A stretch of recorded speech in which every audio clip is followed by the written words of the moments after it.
Once upon a time, in a vast, sun-drenched meadow where the blades of grass stood as tall as emerald towers, there lived a tiny worker ant named Zane.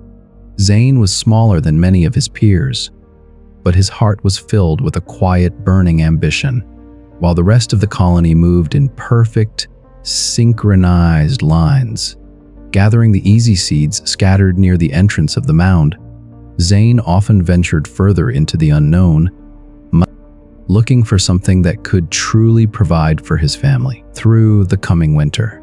Lands one afternoon, near the edge of a dusty garden path, Zane discovered a prize beyond his wildest dreams: a single golden grain of wheat. It was plump, heavy, and perfect, but there was a problem. The grain was 10 times larger than Zane himself. It was a golden mountain, an impossible weight that seemed mocked by his tiny stature. Zane stepped forward and tried to lift it. His tiny legs buckled. He tried to push it from behind, but the grain didn't budge an inch. A passing grasshopper, perched lazily on a dandelion, chirped with a mocking laugh. "Give it up, little one," the grasshopper said, swaying in the breeze. "That grain is for giants, not for something as insignificant as you. You'll exhaust yourself before the sun sets, and the grain will still be exactly where it lies. Why waste your life on the impossible?" Zane looked at the grasshopper, then back at the golden grain. He felt the sting of the grasshopper's words, and for a moment, he considered walking away. His muscles ached, and the mound was a long, treacherous distance away. But then, Zane looked at the grain not as a mountain, but as a series of tiny movements. "I cannot move the mountain all at once," Zane whispered to himself, "but I can move one pebble's width." He braced his body, dug his mandibles into the earth, and gave a mighty heave. The grain shifted, just a fraction of a millimeter.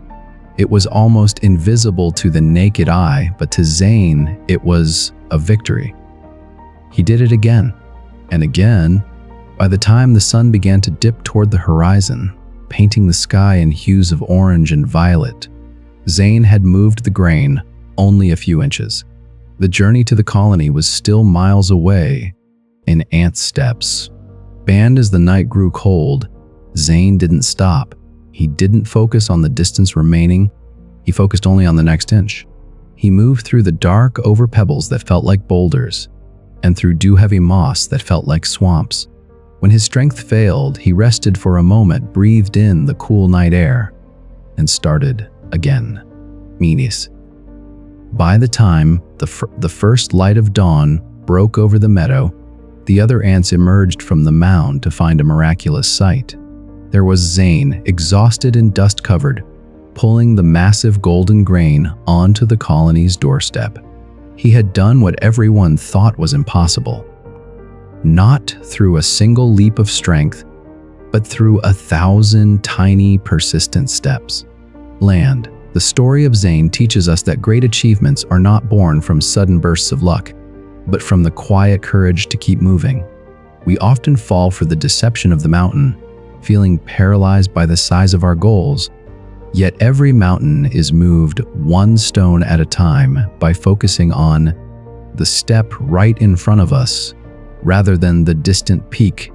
It is vital to ignore the noise of the grasshoppers in our lives, those critics who claim we are too small for the task, because their laughter cannot stop a heart that refuses to quit.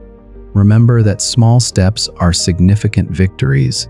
Even when progress feels invisible, consistency remains the ultimate multiplier. The only way to truly fail is to stop walking. So never give up just because the path is long. Small steps, taken with great faith, can change your world forever.